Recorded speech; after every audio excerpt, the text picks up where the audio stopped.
ਅੱਜ ਸਵੇਰ ਤੋਂ ਹੀ ਬੱਦਲਵਾਈ ਹੋ ਗਈ ਸੀ। ਸੂਰਜ ਬੱਦਲਾਂ ਦੀ ਚੁੰਨੀ ਹਟਾ ਕੇ ਕਦੇ-ਕਦੇ ਝਾਤੀ ਮਾਰ ਜਾਂਦਾ। ਨੈਟ ਅਨੁਸਾਰ ਵੀ ਅੱਜ ਮੀਂਹ ਪੈਣ ਦੀ ਪੂਰੀ ਸੰਭਾਵਨਾ ਸੀ। ਘੰਟਾ ਕੁ ਪਹਿਲਾਂ ਤਾਂ ਕੋਈ ਕਣੀ ਵੀ ਡਿੱਗਣ ਲੱਗ ਪਈ ਸੀ। ਚਾਹੇ ਹੁਣ ਕਣੀਆਂ ਡਿੱਗਣੋਂ ਹਟ ਗਈਆਂ ਸਨ, ਪਰ ਅਸਮਾਨ ਉੱਪਰ ਬੱਦਲ ਉਵੇਂ ਹੀ ਛਾਏ ਹੋਏ ਸਨ। ਬੱਦਲਵਾਈ ਹੋਣ ਕਾਰਨ ਦਿਨ ਵੀ ਜਲਦੀ ਛਿਪ ਰਿਹਾ ਸੀ। ਕੋਠੇ ਉੱਪਰ ਖੜੇ ਤਰਨ ਨੇ ਮਸਾਂ ਵੇਖਿਆ 5 ਵੱਜ ਗਏ ਸਨ। ਉਸਦੀ ਨਜ਼ਰ ਸਾਹਮਣੇ ਚੁਬਾਰੇ ਵੱਲ ਗਈ ਤਾਂ ਉਸਨੂੰ ਨਿਮਰ ਯਾਦ ਆ ਗਈ। ਉਸ ਰਾਤ ਵਾਲੀ ਘਟਨਾ ਤੋਂ ਬਾਅਦ ਉਹ ਕਦੇ ਨਹੀਂ ਵੇਖੀ ਸੀ। ਸ਼ਾਇਦ ਉਹ ਮੁੜ ਕਦੇ ਇੱਥੇ ਆਈ ਹੀ ਨਹੀਂ। ਜੇ ਕਦੇ ਆਈ ਵੀ ਹੋਵੇਗੀ ਤਾਂ ਤੁਰੰਤ ਮੁੜ ਗਈ ਹੋਣੀ। ਉਹਨਾਂ ਦੇ ਘਰ ਅਗਲੀਆਂ ਸੀਮੈਂਟਿਡ ਚਾਦਰਾਂ ਹੁਣ ਨਵੀਆਂ ਪਾ ਦਿੱਤੀਆਂ ਸਨ। ਉਸਦਾ ਧਿਆਨ ਚੁਬਾਰੇ ਵੱਲ ਵੇਖਦਿਆਂ ਜਿੰਨੀ ਜਲਦੀ ਨਿਮਰ ਵੱਲ ਗਿਆ ਸੀ, ਓਨੀ ਹੀ ਜਲਦੀ ਨਿਮਰ ਤੋਂ ਹਟ ਕੇ ਰੀਤ 'ਤੇ ਜਾ ਟਿਕਿਆ। ਕੱਲ ਰੀਤ ਨਾਲ ਮਿਲਣ ਦਾ ਖਿਆਲ ਆਉਂਦਿਆਂ ਹੀ ਉਸਦਾ ਚਿਹਰਾ ਗੁਲਾਬ ਵਾਂਗ ਖਿੜ ਗਿਆ। ਉਹ ਕੋਠੇ ਤੋਂ ਉਤਰ ਕੇ ਮੰਜੇ ਉੱਤੇ ਆ ਪਿਆ। WhatsApp ਖੋਲ੍ਹ ਕੇ ਰੀਤ ਨੂੰ ਮੈਸੇਜ ਛੱਡ ਦਿੱਤਾ। ਅੱਜ BPEd ਦਾ ਆਖਰੀ ਪੇਪਰ ਸੀ। ਸਭ ਦੇ ਦਿਮਾਗ ਪੇਪਰਾਂ ਦਾ ਵਜ਼ਨ ਲਾ ਕੇ ਹੌਲੇ ਫੁੱਲ ਹੋ ਗਏ ਸਨ। ਪੇਪਰਾਂ ਤੋਂ ਬਾਅਦ ਸਾਰੇ ਮੁੰਡੇ ਕੁੜੀਆਂ ਆਪੋ ਆਪਣੇ ਘਰਾਂ ਨੂੰ ਚਲੇ ਗਏ ਸਨ। ਸਕੀਮੀ ਵੀ ਕਾਲਜ ਆਉਂਦਾ ਹੋਇਆ ਹੀ ਆਪਣਾ ਬੈਗ ਪੈਕ ਕਰ ਲਿਆਇਆ ਸੀ ਤੇ ਪੇਪਰ ਦਿੰਦਿਆਂ ਹੀ ਡੇਲੋਂ ਵੱਲ ਜਾਣ ਵਾਲੇ ਮੁੰਡਿਆਂ ਨਾਲ ਡੇਲੋਂ ਤੱਕ ਚਲਾ ਗਿਆ ਸੀ। ਲਾਲੀ ਗਰੇਵਾਲ ਹੋਰੀ ਵੀ ਹੋਸਟਲ ਦੇ ਕਮਰੇ ਨੂੰ ਜਿੰਦਰਾ ਲਾ ਕੇ ਤੁਰ ਗਏ ਸਨ। ਹੁਣ ਜਾਂ ਤਾਂ ਬਾਹਰਲੇ ਹੋਸਟਲ ਵਾਲੇ ਕੁਝ ਮੁੰਡੇ ਰਹਿ ਗਏ ਸਨ ਜਿਨ੍ਹਾਂ ਦੇ ਆਖਰੀ ਪੇਪਰ ਹੋ ਜਾਣ ਦੀ ਖੁਸ਼ੀ ਵਿੱਚ ਪਾਰਟੀ ਕਰਨੀ ਸੀ, ਜਾਂ ਤਰਨ ਰਹਿ ਗਿਆ ਸੀ। ਤਰਨ ਨੇ ਕਈ ਦਿਨ ਪਹਿਲਾਂ ਹੀ ਰਾਏ ਕਰ ਰੱਖੀ ਸੀ ਕਿ ਆਖਰੀ ਪੇਪਰ ਤੋਂ ਅਗਲੇ ਦਿਨ ਮੋਗੇ ਮਿਲਾਂਗੇ। ਕੱਲ੍ਹ ਮੋਗੇ ਜਾਣ ਕਰਕੇ ਹੀ ਤਰਨ ਇੱਥੇ ਇਕੱਲਾ ਰਹਿ ਪਿਆ ਸੀ। ਕੰਟੀਨ ਵਿੱਚ ਰੋਟੀ ਅਜੇ ਲੇਟ ਬਣਨੀ ਸੀ। ਇੰਨੀ ਲੇਟ ਇਕੱਲਿਆਂ ਰੋਟੀ ਖਾਣ ਲਈ ਜਾਣ ਦਾ ਉਸਦਾ ਮਨ ਨਹੀਂ ਕਰ ਰਿਹਾ ਸੀ। ਦੂਸਰਾ, ਮੀਂਹ ਦਾ ਵੀ ਕੋਈ ਭਰੋਸਾ ਨਹੀਂ ਸੀ ਕਿ ਕਿਹੜੇ ਵੇਲੇ ਉਤਰ ਆਵੇ। ਉਸਨੇ ਕੰਟੀਨ ਰੋਟੀ ਖਾਣ ਜਾਣ ਦਾ ਵਿਚਾਰ ਤਿਆਗ ਦਿੱਤਾ ਤੇ ਅੱਡੇ ਤੋਂ ਅੰਡੇ ਤੇ ਮੀਟ ਪਵਾ ਲਿਆਇਆ। ਤਰਨ ਦੇ ਖਾਣਾ ਖਾਂਦਿਆਂ ਮੀਂਹ ਪੈਣ ਲੱਗ ਪਿਆ ਸੀ। ਮੀਂਹ ਇੰਨਾ ਤੇਜ਼ ਸੀ ਕਿ ਉਸ ਵਿਹੜੇ ਵਿਚਲੀ ਟੂਟੀ ਤੱਕ ਭਾਂਡੇ ਸਾਫ਼ ਕਰਨ ਜਾਂਦਿਆਂ ਵੀ ਭਿੱਜ ਜਾਣਾ ਸੀ। ਉਹ ਮੀਂਹ ਵੇਖਦਿਆਂ ਘੇਸਲ ਵੱਟ ਗਿਆ ਤੇ ਭਾਂਡੇ ਕੱਲ੍ਹ ਸਾਫ਼ ਕਰਨ ਦੇ ਇਰਾਦੇ ਨਾਲ ਬੈੱਡ ਥੱਲੇ ਸਰਕਾ ਦਿੱਤੇ। ਬੋਤਲ 'ਚ ਪਏ ਪਾਣੀ ਨਾਲ ਹੀ ਉਹ ਗੈਲਰੀ ਵਿੱਚ ਹੱਥ ਧੋ ਕੇ ਵਾਪਸ ਕਮਰੇ ਵਿੱਚ ਆ ਗਿਆ। ਇਸ ਇਕੱਲ ਵਿੱਚ ਉਸਨੂੰ ਰੀਤ ਦੀ ਬਹੁਤ ਯਾਦ ਆ ਰਹੀ ਸੀ। ਉਸਨੇ ਬੈੱਡਾਂ ਉੱਪਰ ਰੱਖੀ ਰਜਾਈ ਦੀ ਤਹਿ ਖੋਲ੍ਹ ਕੇ ਲੱਤਾਂ ਉੱਪਰ ਲੈ ਲਈ। ਪਿੱਛੋਂ ਸਰਾਣੇ ਦੀ ਢੂਹ ਲਾ ਕੇ ਹੈੱਡਫੋਨ ਕੰਨਾਂ ਵਿੱਚ ਤੁੰਨ ਲਏ। ਰੀਤ ਨੂੰ ਮੈਸੇਜ ਛੱਡਿਆ, ਹੈਲੋ, ਹਾਂਜੀ, ਖਾਏ ਰੋਟੀ? ਰੀਤ ਦਾ ਤੁਰੰਤ ਹੀ ਰਿਪਲਾਈ ਆ ਗਿਆ, ਹਾਂ ਖਾ ਲਈ, ਹੁਣ ਮੀਂਹ ਪੈ ਰਿਹਾ, ਕਾਲ ਕਰਾਂ? ਹਾਂ ਕਰੋ। ਹੈਲੋ ਜੀ। ਰੀਤ ਨੇ ਪਹਿਲੀ ਬੈਲ 'ਤੇ ਹੀ ਫੋਨ ਚੁੱਕ ਲਿਆ। ਫੋਨ ਦੇ ਉੱਪਰ ਹੀ ਬੈਠੀ ਸੀ। ਤਰਨ ਨੇ ਮਜ਼ਾਕ ਕੀਤਾ, ਦੇਖ ਲੈ ਫਿਰ, ਤੇਰਾ ਫੋਨ ਆਉਣ ਤੋਂ ਪਹਿਲਾਂ ਹੀ ਮੇਰੇ ਦਿਲ ਵਿੱਚ ਵਾਈਬ੍ਰੇਸ਼ਨ ਹੋਣ ਲੱਗ ਜਾਂਦੀ ਹੈ। ਰੀਤ ਤੇ ਬੁੱਲੀਆਂ ਉੱਪਰ ਆ ਗਏ ਹਾਸੇ ਨੂੰ ਦਬਾਉਂਦਿਆਂ ਕਿਹਾ, ਜਦੋਂ ਕੱਲ੍ਹ ਨੂੰ ਮੈਂ ਆਪ ਹੀ ਆ ਗਿਆ ਫਿਰ ਕੀ ਬਣੇਗਾ? ਫਿਰ ਤਾਂ ਮੇਰਾ ਹਾਰਟ ਹੀ ਫੇਲ ਹੋ ਜੂ। ਸ਼ੁਭ ਬੋਲ ਮੇਰੀ ਤਿਤਲੀ। ਤਰਨ ਰੀਤ ਨੂੰ ਪਿਆਰ ਨਾਲ ਕਦੇ ਤਿਤਲੀ ਕਹਿ ਕੇ ਬੁਲਾ ਲੈਂਦਾ ਸੀ। ਜੇ ਤੇਰੇ ਕੋਲ ਮੇਰੀ ਜਾਨ ਨਿਕਲ ਜਾਵੇ, ਇਸ ਤੋਂ ਵੱਡਾ ਗਿਫਟ ਮੇਰੇ ਲਈ ਕੀ ਹੋ ਸਕਦਾ? ਆਹਾ, ਵਾਹ ਤੇਰੇ, ਮੇਰੇ ਨਾਲ ਜੀਉਣ ਦੀ ਉਮੀਦ ਨਾ ਰੱਖੀ, ਮਰ ਕੇ ਨਾਲ ਮੈਨੂੰ ਮਾਰ ਹੀ ਦੀ। ਤਰਨ ਨੇ ਉਸਦੀ ਗੱਲ ਦਾ ਗੁੱਸਾ ਕੀਤਾ। ਮੈਂ ਤਾਂ ਤੇਰੇ ਨਾਲ 7 ਜਨਮ ਕੱਟਣ ਨੂੰ ਤਿਆਰ ਹਾਂ, ਪਿੱਛੇ ਮੈਂ ਵੀ ਨਹੀਂ ਹਟਦਾ। ਉਹ ਸੱਚੀ ਮੁੱਚੀ। ਉਹ ਤੇਰੀ, ਅਚਾਨਕ ਲਾਈਟ ਚਲੀ ਗਈ। ਕੀ ਹੋ ਗਿਆ? ਲਾਈਟ ਚਲੀ ਗਈ, ਹਨੇਰਾ ਹੀ ਹਨੇਰਾ। ਤੇਰੇ ਕਮਰੇ 'ਚ ਇਨਵਰਟਰ ਨਹੀਂ ਹੈਗਾ? ਨਾ, ਫੇਰ ਕਰਦੀ ਹਾਂ, ਮੰਮੀ ਬੁਲਾ ਰਹੇ ਨੇ। ਰੀਤ ਨੇ ਫੋਨ ਕੱਟ ਦਿੱਤਾ। ਅਚਾਨਕ ਤਰਨ ਨੂੰ ਛੱਤ ਤੋਂ ਪਾਣੀ ਡਿੱਗਣ ਦਾ ਖੜਕਾ ਸੁਣਾਈ ਦਿੱਤਾ। ਉਸਨੇ ਮੋਬਾਈਲ ਦੀ ਬੈਟਰੀ ਲਾ ਕੇ ਵੇਖਿਆ। ਖਿੜਕੀ ਕੋਲ ਵਾਲੇ ਹੈਂਗਰ ਉੱਪਰ ਤੁਪਕਾ ਚੋ ਰਿਹਾ ਸੀ। ਉਸਨੇ ਹੈਂਗਰ ਤੋਂ ਕੱਪੜੇ ਉਤਾਰ ਕੇ ਦੂਸਰੇ ਉੱਪਰ ਟੰਗ ਦਿੱਤੇ। ਜਿਸ ਥਾਂ ਤੋਂ ਚੋ ਰਿਹਾ ਸੀ ਉੱਥੇ ਹੀ ਕੋਠੇ ਉੱਪਰੋਂ ਹੇਠਾਂ ਪਰਨਾਲਾ ਉਤਰਦਾ ਸੀ। ਤਰਨ ਨੂੰ ਚਿੰਤਾ ਹੋਈ ਕਿ ਕਿਤੇ ਪਰਨਾਲਾ ਬੰਦ ਨਾ ਹੋ ਗਿਆ ਹੋਵੇ। ਉਸਨੇ ਗੈਲਰੀ ਵਿੱਚ ਖੜ੍ਹ ਕੇ ਬਾਹਰਲਾ ਬਾਰ ਖੋਲ੍ਹ ਕੇ ਵੇਖਿਆ। ਪਰਨਾਲੇ ਵਿੱਚ ਪਾਣੀ ਆ ਰਿਹਾ ਸੀ। ਪਰਨਾਲੇ ਅੱਗੇ ਥੋੜ੍ਹਾ ਬਹੁਤ ਕੁਝ ਫਸ ਗਿਆ ਹੋਣਾ। ਉਸਨੇ ਸੋਚਿਆ, ਚੱਲ ਪਰਨਾਲੇ ਤੋਂ ਪਾਣੀ ਤਾਂ ਆ ਰਿਹਾ, ਬਾਕੀ ਕੱਲ੍ਹ ਹੀ ਦੇਖਾਂਗੇ। ਉਸਨੇ ਮਨ ਵਿੱਚ ਕੋਠੇ ਚੜ੍ਹਨ ਤੋਂ ਇਨਕਾਰ ਕਰ ਲਿਆ। ਉਹ ਹਮੇਸ਼ਾ ਮੰਜੇ ਉੱਪਰ ਹੀ ਪੈਂਦਾ ਸੀ। ਮੰਜੇ ਬਿਨਾਂ ਉਸਨੂੰ ਤਸੱਲੀ ਵਾਲੀ ਨੀਂਦ ਨਹੀਂ ਆਉਂਦੀ ਸੀ। ਬੈੱਡਾਂ ਉੱਪਰ ਸਕੀਮੀ ਹੀ ਪੈਂਦਾ ਸੀ। ਤਰਨ ਆਪਣਾ ਮੰਜਾ ਵਿਛਾ ਕੇ ਆਪ ਬੈੱਡਾਂ ਉੱਪਰ ਪਈ ਰਜਾਈ ਵਿੱਚ ਵੜ ਗਿਆ।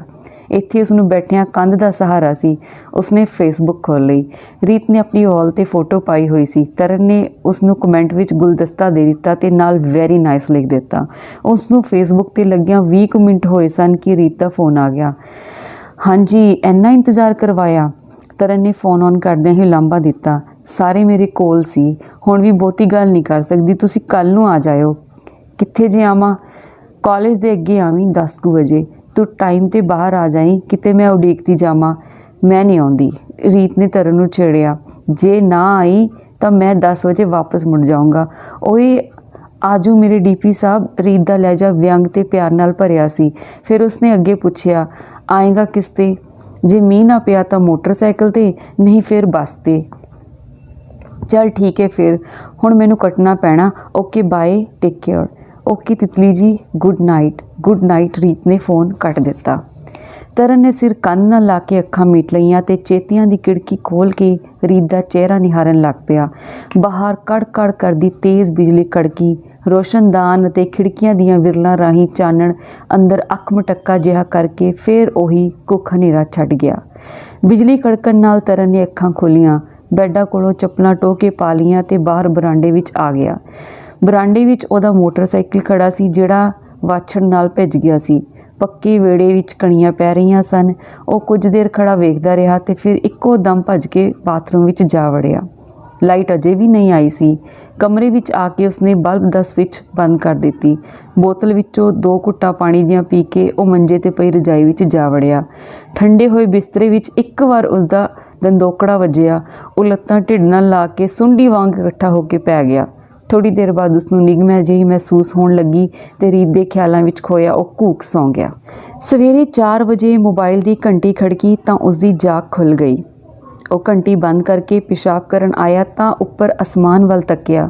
ਛੋਟੇ-ਛੋਟੇ ਭੂਰੇ ਬੱਦਲ ਅਸਮਾਨ ਵਿੱਚ ਅਜੇ ਵੀ ਛਾਏ ਹੋਏ ਸਨ। ਵਿਹੜੇ ਵਿੱਚੋਂ ਪਤਾ ਲੱਗਦਾ ਸੀ ਕਿ ਮੀਂਹ ਵੀ ਕਾਫੀ ਸਮਾਂ ਪਹਿਲਾਂ ਪੈ ਕੇ ਹਟ ਗਿਆ। ਨੇੜਲੇ ਗੁਰੂ ਘਰ ਵਿੱਚੋਂ ਭਾਈ ਅੰਮ੍ਰਿਤ ਵੇਲਾ ਹੋ ਜਾਣ ਦੀ ਸੂਚਨਾ ਦੇ ਰਿਹਾ ਸੀ। ਤਰਨ ਨੇ ਇਲੈਕਟ੍ਰੋਨਿਕ ਜੱਗ 'ਤੇ ਇੱਕ ਗਿਲਾਸ ਪਾਣੀ ਦਾ ਕੋਸਾ ਕਰਕੇ ਪੀ ਲਿਆ ਅਤੇ ਫਿਰ ਮੋਬਾਈਲ ਲੈ ਕੇ ਫਲਸ਼ ਵਿੱਚ ਜਾ ਬੈਠਾ। 8:30 ਵਜੇ ਉਹ ਪੂਰੀ ਪੈਕਿੰਗ ਕਰਕੇ ਤਿਆਰ ਹੋ ਗਿਆ। ਮੋਗੇ ਤੋਂ ਸਿੱਧਾ ਹੀ ਉਸਨੇ ਖਨੌਰੀ ਨੂੰ ਜਾਣਾ ਸੀ, ਇਸ ਕਰਕੇ ਬੈਗ ਵੀ ਨਾਲ ਚੁੱਕ ਲਿਆ। ਚਾਹੇ ਠੰਡ ਬਹੁਤ ਸੀ, ਪਰ ਉਸਨੂੰ ਪਾਏ ਮੋਟੇ ਕੋਟ, ਹੈਲਮਟ ਅਤੇ ਦਸਤਾਨਿਆਂ ਕਾਰਨ ਬਹੁਤੀ ਮਹਿਸੂਸ ਨਹੀਂ ਹੋਈ। ਸੜਕ ਦੇ ਦੁਆਲੇ ਮੀਂਹ 'ਚ ਨਹਾਏ ਦਰੱਖਤ ਹੱਸਦੇ ਲੱਗ ਰਹੇ ਸਨ। ਖੇਤਾਂ ਵਿੱਚ ਖੜੀਆਂ ਕਣਕਾਂ ਚਮਕ ਰਹੀਆਂ ਸਨ। ਮੀਂਹ ਤੋਂ ਪਹਿਲਾਂ ਰਮਾਏ ਗਏ ਕਿਸੇ ਖੇਤ ਵਿੱਚ ਪਾਣੀ ਖੜਾ ਸੀ। ਉਸਨੇ ਕੰਨਾਂ ਵਿੱਚ ਹੈੱਡਫੋਨ ਲਾ ਕੇ ਰੋਮਾਂਟਿਕ ਗਾਣੇ ਲਾ ਰੱਖੇ ਸਨ ਤੇ ਦਿਲ 'ਚ ਉਮੰਗ ਭਰੀ, ਜਿਵੇਂ ਉਹ ਹਵਾ ਵਾਂਗ ਉੱਡਿਆ ਜਾ ਰਿਹਾ ਹੋਵੇ। ਜਗਰਾਉਂ ਤੱਕ ਉਸਦੀ ਭੁੱਖ ਪੂਰੀ ਚਮਕ ਆਈ ਸੀ। ਉਸਨੇ ਸਵੇਰ ਤੋਂ ਪਾਣੀ ਤੇ ਗਲਾਸ ਤੋਂ ਬਿਨਾਂ ਕੁਝ ਵੀ ਖਾਧਾ ਪੀਤਾ ਨਹੀਂ ਸੀ। ਜਗਰਾਉਂ ਉਹ ਕੇਲਿਆਂ ਵਾਲੀ ਰੇਹੜੀ 'ਤੇ ਰੁਕ ਗਿਆ। 6 ਕੇਲਿਆਂ ਨੂੰ ਨੂਣ ਲਗਵਾ ਕੇ ਖਾ ਲਿਆ ਤੇ ਫਿਰ ਕਿੱਕ ਮਾਰ ਕੇ ਮੋਗੇ ਵੱਲ ਰੇਸ ਖਿੱਚ ਦਿੱਤੀ। ਰੀਤ ਦਾ ਪਿੰਡ ਮੋਗੇ ਦੇ ਨੇੜੇ ਹੀ ਸਿੰਘਾਂ ਵਾਲਾ ਸੀ। ਰੀਤ ਮਿਸਤਰੀਆਂ ਦੀ ਕੁੜੀ ਸੀ। ਰੀਤ ਤੋਂ 4 ਸਾਲ ਛੋਟਾ ਉਸਦਾ ਇੱਕੋ ਇੱਕ ਭਰਾ ਸੀ। ਰੀਤ ਦਾ ਪਿਤਾ ਸਕੂਲ ਵਿੱਚ ਚਪੜਾਸੀ ਸੀ ਅਤੇ ਰੀਤ ਦਾ ਦਾਦਾ ਅਜੇ ਵੀ ਤਰਖਾਣੇ ਕੰਮ ਕਰਦਾ ਸੀ। ਅੱਜ ਵੀ ਉਹ ਸਿਰੇ ਵਾਲੀ ਬੈਠਕ ਸਾਹਮਣੇ ਸਵੇਰੇ ਹੀ ਠੱਕ-ਠੱਕ ਕਰਨ ਲੱਗ ਪਿਆ ਸੀ। ਉਸਦੀ ਆਦਤ ਸੀ ਕਿ ਉਹ ਸਾਰੇ ਟੱਬਰ ਨੂੰ ਟੁਕ-ਟੁਕਾਈ ਕਰਦਾ ਰਹਿੰਦਾ। ਰੀਤ ਉਸਨੂੰ ਕੰਮ ਵਿੱਚ ਖੁੱਭਿਆ ਵੇਖ ਕੇ ਬਿੱਲੀ ਵਾਂਗ ਦਬਵੇਂ ਪੈਰ ਨਿਕਲ ਆਈ। ਅੱਜ ਉਹ ਉਚੇਚਾ ਤਿਆਰ ਹੋਈ ਸੀ। ਕਿੰਨੇ ਹੀ ਸੂਟਾਂ ਨੂੰ ਰਿਜੈਕਟ ਕਰਕੇ ਗੁਲਾਬੀ ਸੂਟ ਉਸਨੂੰ ਅੱਖ ਨੂੰ ਪਾਇਆ ਸੀ। ਅੱਖਾਂ ਵਿੱਚ ਜੱਚਦਾ ਸੁਰਮਾ ਪਾ ਕੇ ਕਿੰਨੀ ਹੀ ਵਾਰ ਐਂਗਲ ਬਦਲ ਕੇ ਸ਼ੀਸ਼ਾ ਵੇਖਿਆ ਸੀ। 4-5 ਸੈਲਫੀਆਂ ਲਈਆਂ ਸਨ। ਉਹ ਵਿਆਹ 'ਚ ਚੱਲੀ ਮੇਲਣ ਵਾਂਗ ਘਰੋਂ ਤਿਆਰ ਹੋ ਕੇ ਨਿਕਲੀ ਸੀ। ਅੱਡੇ ਤੋਂ ਉਹ ਆਪਣੀ ਸਹੇਲੀਆਂ ਨਾਲ ਰਲ ਕੇ ਕਾਲਜ ਪਹੁੰਚੀ। ਉਸਨੇ ਆਪਣੀ ਸਹੇਲੀ ਸੁਮਨ ਨੂੰ ਦੱਸ ਦਿੱਤਾ ਸੀ ਕਿ ਅੱਜ ਤਰਨ ਨੇ ਆਉਣਾ ਹੈ। ਸੁਮਨ ਨੇ ਕਿਹਾ ਸੀ ਕਿ ਉਹ ਤਰਨ ਨੂੰ ਮਿਲਣ ਲਈ ਇਕੱਲੀ ਹੀ ਜਾਵੇ, ਪਰ ਰੀਤ ਨਹੀਂ ਮੰਨੀ ਸੀ। ਫਿਰ ਸੁਮਨ ਨੂੰ ਨਾਲ ਲੈ ਜਾਣ ਲਈ ਹਾਂ ਕਰਨੀ ਪਈ। ਜਦੋਂ ਪਹਿਲਾ ਲੈਕਚਰ ਲੱਗਿਆ ਤਾਂ ਸਾਰੇ ਵਿਦਿਆਰਥੀ ਆਪੋ ਆਪਣੀਆਂ ਕਲਾਸਾਂ ਵਿੱਚ ਚਲੇ ਗਏ। ਰੀਤ ਤੇ ਸੁਮਨ ਬਾਹਰ ਪਾਰਕ ਵਿੱਚ ਆ ਬੈਠੀਆਂ। ਰੀਤ ਨੇ ਤਰਨ ਨੂੰ ਫ਼ੋਨ ਮਿਲਾਇਆ, ਪਰ ਉਸਨੇ ਚੁੱਕਿਆ ਨਹੀਂ। 10 ਕੁ ਮਿੰਟਾਂ ਬਾਅਦ ਉਸਦੀ ਵਾਪਸ ਕਾਲ ਆ ਗਈ। ਹਾਂਜੀ, ਸਤਿ ਸ਼੍ਰੀ ਅਕਾਲ। ਚਾਅ ਨਾਲ ਭਰੀ ਰੀਤ ਨੇ ਫ਼ੋਨ ਕੰਨ ਨਾਲ ਲਾਉਂਦਿਆਂ ਕਿਹਾ। ਕੋਲ ਖੜੀ ਸੁਮਨ ਬੁੱਲਾਂ ਵਿੱਚ ਮੁਸਕਰਾ ਪਈ।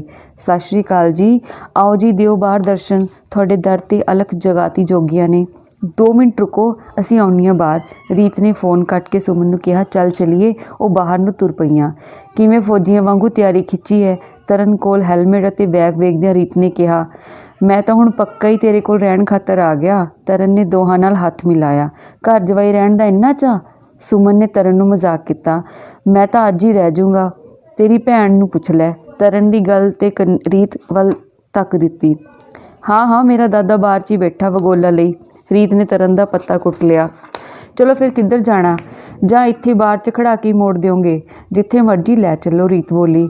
अब बैग ते हैलमेट नहीं टिकते किते। तरन ने पूछा। लिया फड़ा, मैं रख आउनी हाँ इस दुकान 'च आके लै जावांगे। सुमन उसका हैलमेट ते बैग फोटो स्टेट वाली दुकान विच रख आई। वो तीने मोटरसाइकिल ते बैठ के नेचर पार्क चले गए। पार्क विच घंटा कु ला के वो बीकानेरिया के होटल एंड रेस्टोरेंट विच आ बैठे। की खाना है? रीत ने पूछा। तेरे शहर च आया, जो मर्जी खवा दे। छित्तर खवाइए? झट उसकी गल सुमन ने फड़ ली। मर्जी है थोड़ी, वो भी खा लांगे। दही भल्ले? सुमन ने दोहां वल वेखदियां पूछया। दुनिया चंद ते पहुँच गई, तुसीं तां दही ते भल्लियां तो अगे टप्पिओ। कोई चिकन चुकन की गल करो, किन्नी ठंड हो रही है। सुमन ने नक चढ़ाया। ठंड लगती है, गर्म पकौड़े मंगवा देंदे आ। रीत की गल ते दोहां की सहमति विच सिर हिला दिते। रीत ने वेटर नूं आवाज़ मार के कॉफ़ी नाल पकौड़ियां दा ऑर्डर दे दिता। वेटर ऑर्डर लैके हेठ चला गया। ये तीसरी मंजिल ते उन्हां नूं बिना एक जोड़ी होर बैठी सी। उन्हां दी पिठ इन्हां वल सी। तरन ने सुमन दे मोबाइल ते मैसेज छड्ड दिता। यार तू थोड़ी देर परा मूँह कर लै, मैं वॉशरूम जाया वां। सुमन उसकी नीयत समझदी वॉशरूम चली गई। तैनूं मिलन आया, मूँह मिठा नहीं करा दे। तरन ने उसके चेहरे ते नज़रां गढ़ लियां। नहीं, इत्थे नहीं कैमरे लगे होणगे, मैं देख लिया, कोई कैमरा नहीं। हाय किन्ने भैड़े हो तुसीं। रीत ने शरारती नैण मुहब्बत नाल भरे छल छल कर रहे सन। दोवें दे प्यार दे नैण कुछ पल एक दूजे नूं तकदे रहे।